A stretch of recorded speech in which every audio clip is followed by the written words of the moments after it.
When it was announced that Call of Duty Vanguard would be returning to the era of World War II yet again, it was clear it could go one of two ways. There's a lingering nostalgia for the series' more seasoned fans, while new players could get to see a modern version of what made the series what it is today. Of course, it could also be seen as lazy nostalgia bait for a series that had run out of ideas.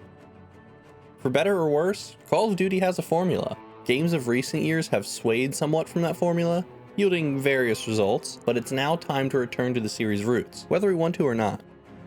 Regardless of the outcome, another World War II game was a timely, albeit expected release from Activision, considering the series has spent so much time exploring other ideas. However, just because we've seen it before doesn't mean it can't be good, and I for one was ready for Sledgehammer to prove the skeptic in me wrong. As someone who is relatively new to Call of Duty, I was beyond excited to play through my first real single-player COD experience. I started the Cold War campaign with a friend, but I never got around to finishing it.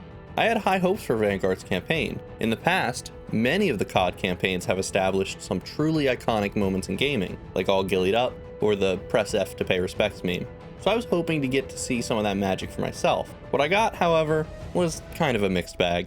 The return to the classic setting of World War II was a welcome one, especially after how stylized Black Ops Cold War was.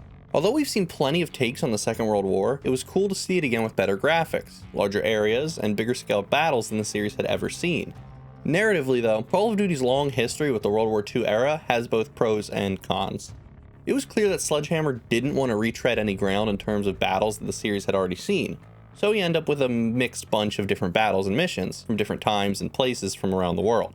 While it means a lot of variety in Vanguard's visuals, and for the most part variety in how you play, it makes the story a little disjointed at best. Look, I know no one comes to Call of Duty for the story, believe me, I understand. But what baffles me most is that one of the most lucrative game series in the world can't manage to put out a story that's decently good. I'm not asking for an Oscar-baiting tearjerker over here, I just want the main conceit of the story to make sense. I never really understood what the team's main objective was, let alone how it tied into the larger goal of defeating the Nazis. I thought it was going to be this bombastic romp with a ragtag special ops team, but most of what we get is solo missions in the form of flashbacks. And that's fine, but after sitting through the whole Vanguard campaign, I still can't figure out what the game is supposed to be about. It doesn't have a thesis statement, narratively speaking. It doesn't even really have much of a narrative through line to speak of. Instead, it's just a series of well-executed vignettes that don't go together. But I can't be too mad because they're usually fun enough to play on their own. As expected, there are a lot of moments in Vanguard that made me feel like I was straight out of a war film. I was surrounded by my team, we just had pulled off the plan we scraped together on the fly, and we're sprinting full force at the enemy as the music swelled in the background. These moments were genuinely awesome, although there were far fewer of them than I would have liked. I found the campaign's opening missions really compelling, especially the ones centering on the game's main character, Arthur Kingsley. Vanguard's more grounded setting allowed for some small-scale moments that were tense and atmospheric, which I found myself longing for more as the runtime went on.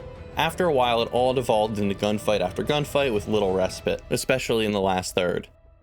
Laura Bailey's character, Polina Petrova, was heavily featured in the marketing for Call of Duty Vanguard, and given that she's the go-to sniper character, we got a lot of fun sharpshooting gameplay with her. Her storyline is by and far the most fleshed out of all the side characters. She's basically Katniss Everdeen from Hunger Games, but with 2 braids instead of 1, and a sniper rifle swapped for a bow.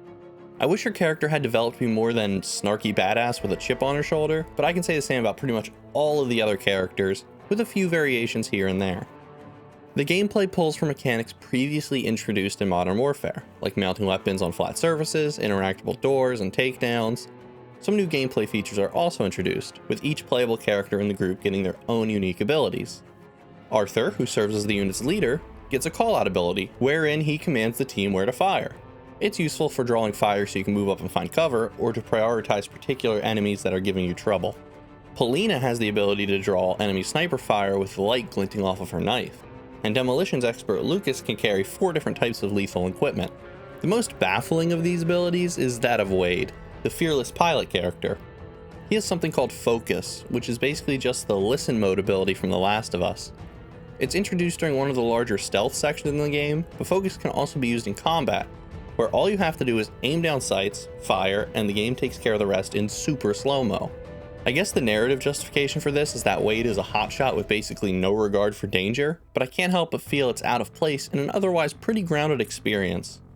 Other than that, it's pretty standard fare in terms of having various shootouts, sniping, and stealth sections and set pieces.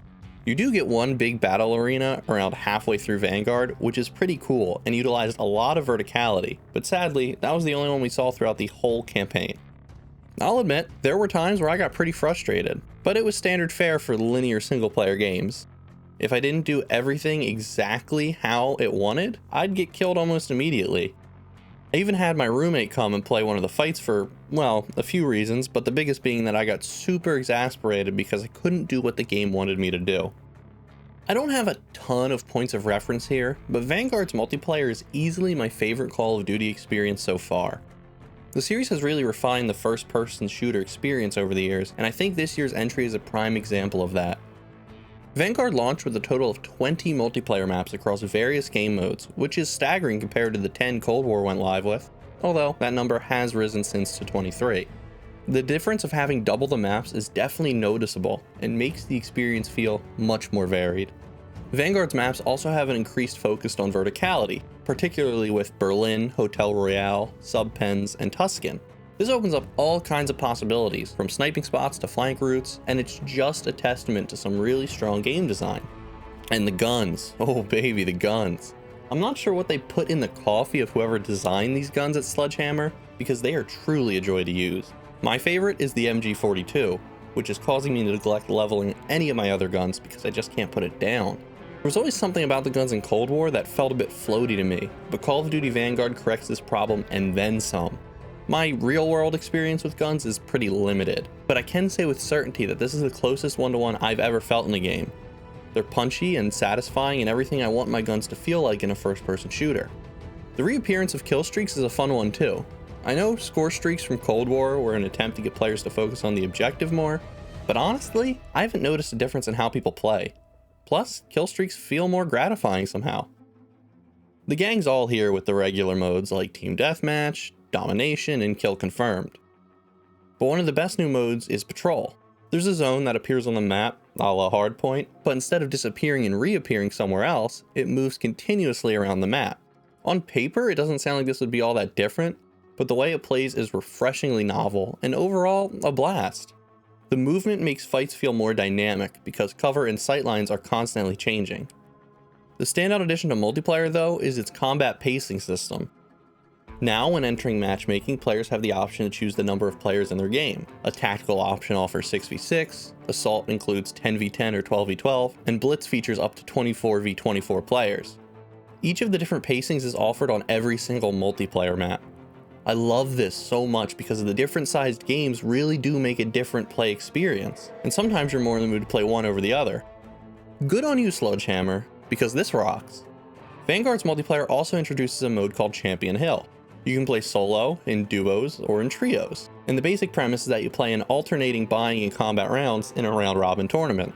You collect money around the map to buy weapons, armor, and other gear, and then enter an arena with an enemy where you each have a set number of lives. If you lose all your lives, you're out, and the last squad with lives left wins. This mode feels experimental for sure, but it adds even more content to a game that's already bursting at the seams, in a good way.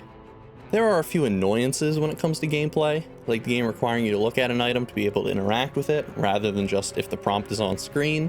This became even more troublesome when there are multiple prompts at once, like supply boxes and guns on the ground. There's also a decent amount of screen shake for large explosions, and when someone calls in a kill streak like a bombing run, or worse, when a bunch of people play them all at once in the last few minutes of a Blitz game, it becomes almost unplayable because of how much screen shake there is. The friendly player collision is also pretty irritating. Alright, let's talk zombies. While the multiplayer and campaign return to the roots of the series, what we got with Vanguard Zombies is a new spin on the classic game mode. Story-wise, it acts as a prologue to the Zombies mode in Cold War. Gameplay-wise, it's a combination of the Outbreak and Onslaught modes introduced in Cold War. Lots of building on Cold War here.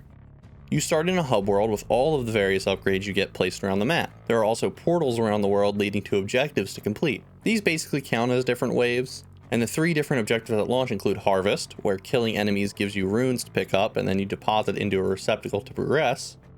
Transmit, where you must stay close to an orb in order to progress it through the map, and Blitz, where you need to survive waves of enemies for a certain amount of time. After each objective is complete, you go back to the hub world, where you can upgrade your weapons and gear, tweak your builds, and farm enemies for however long you want before moving on to the next objective. Another factor that's thrown into the mix is the Altar of Covenants. After completing an objective, you get a heart to spend at the altar, which in turn grants you a power. There are 11 different covenants in zombies at launch, and they feature abilities like slowing enemies, turning enemies to your side, and reviving allies faster. The covenants almost feel like upgrades you would find in a roguelike. And if the dice rolls in your favor, you can get some really strong builds. This is the feature I'll be most excited to come back to as Call of Duty Vanguard continues to be updated, because I know they're going to be adding covenants that combo well together and add a whole new dimension to the gameplay. For all of its flaws, most of which manifest themselves in campaign unfortunately, Call of Duty Vanguard is an incredibly enjoyable experience. If you're on the fence, it's absolutely worth the price point in my opinion. I already feel like I've gotten my money's worth in the short time I've been playing. In the long history of the COD series, it's fitting that Vanguard stayed true to form with the World War II setting, because when all is said and done, I think it'll be considered among the greats. If it's already this fun to play now, I can't wait to see how it evolves in the coming months with the updates Sledgehammer has planned. If you like today's review, please remember to leave a like and subscribe. If you want to see the written version of this review, as well as other video game news, reviews, and articles, head on over to Destructoid.com. Thanks for watching.